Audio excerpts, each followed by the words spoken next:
जबलपुर में बस चालकों के साथ ऑटो चालकों का काम में वापस लौटना चुनौतीपूर्ण हो सकता है। सरकार ने बसों में 50% और ऑटो में 2 सवारियां बैठाना सुनिश्चित कर दिया है, मगर इनकी मुश्किल और भी है।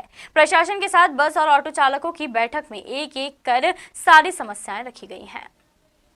मध्य प्रदेश में तेजी से फैलती कोरोना महामारी को लेकर शासन प्रशासन कोई लापरवाही नहीं बरतना चाहता है। इसी के चलते सरकार ने बसों में 50% और ऑटो में 2 सवारियां बैठाना सुनिश्चित कर दिया है, मगर अब शासन के नए आदेश के कारण बस ऑपरेटर्स और ऑटो चालकों ने नाराजगी जताई है। इसी के चलते जबलपुर प्रशासन और ऑटो चालक संघ की अहम बैठक हुई, जिसमें एक एक समस्याओं को लेकर चर्चा की गई है। ऑटो चालक संघ प्रशासन ने लोन की व्यवस्था करने की मांग कर रहा है। उसका कहना है कि कई ऑटो चालकों ने किश्तों में ऑटो खरीदा है। लॉकडाउन के दौरान उनका काम बंद था, मगर उन्हें बैंक वसूली के लिए धमकी दे रहे हैं। इसके अलावा उन्होंने कलर कोटिंग को गैर जरूरी करार दिया है। हमारे साथ ये है कि सारे जबलपुर के 60% ऑटो फाइनेंस हैं, गैस से संचालित हैं।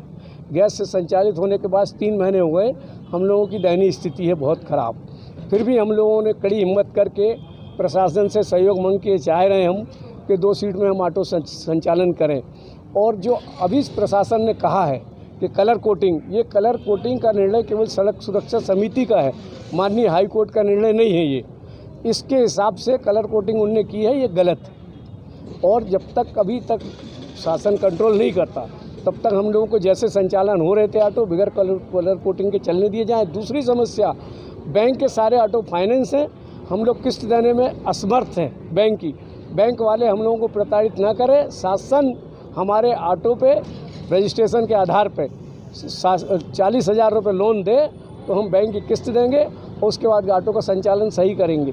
अगर बैंक वाले प्रताड़ित करेंगे तो हम लोग सामूहिक ऑटो वाले सारे ऑटो ले जाके बैंकों में खड़ा कर देंगे, और जिसकी जवाबदारी जिला प्रशासन, केंद्र सरकार, राज्य सरकार की होगी। 2 सवारी बैठाने का जो है 2 सवारी बैठाने का हमारा निर्णय है। हम कोशिश करेंगे, पूरा सहयोग करेंगे शासन का और जनता का भी, मगर हमको उस हिसाब से जनता से किराया लेना पड़ेगा और जनता को भी हमारा सहयोग करना पड़ेगा कि वो भी अपनी सुरक्षा को देखते हुए सैनिटाइज़र लेके चले। हम लोग भी सैनिटाइज़र लेके चलेंगे। अगर किसी गाड़ी में 2 सवारी बैठी तो वो कष्ट करके तीसरी ना बैठे, स्वयं ना बैठे, और अगर बैठती है तो वो उस सवारी की गलती है, हमारी गलती नहीं है इस पर। और अगर जो भी 3 सवारी में पाया जाता उसका जुर्माना हो, ना कि हमारे चालक का, ना कि हमारे मालिक का। नाम क्यों कि विजय कुमार साहू, जबलपुर ऑटो मालिक संघ। आज बस एसोसिएशन और ऑटो एसोसिएशन के सदस्यों की मीटिंग थी और आने वाले समय में किस प्रकार से परिवहन की व्यवस्था रहेगी उसके संबंध में चर्चा की गई।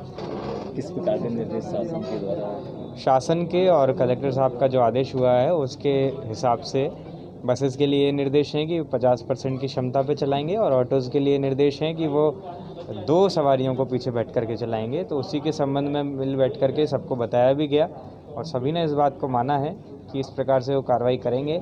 हालांकि वो चाहते हैं कि और भी सवारियों की व्यवस्था हो पाए, तो उस संबंध में वो लोग भी वरिष्ठ अधिकारियों से बात कर रहे हैं और हम भी उनका जो मुद्दा है वहाँ तक पहुँचाएंगे। सर, अभी ब्यूरो रिपोर्ट, खबर मध्य प्रदेश।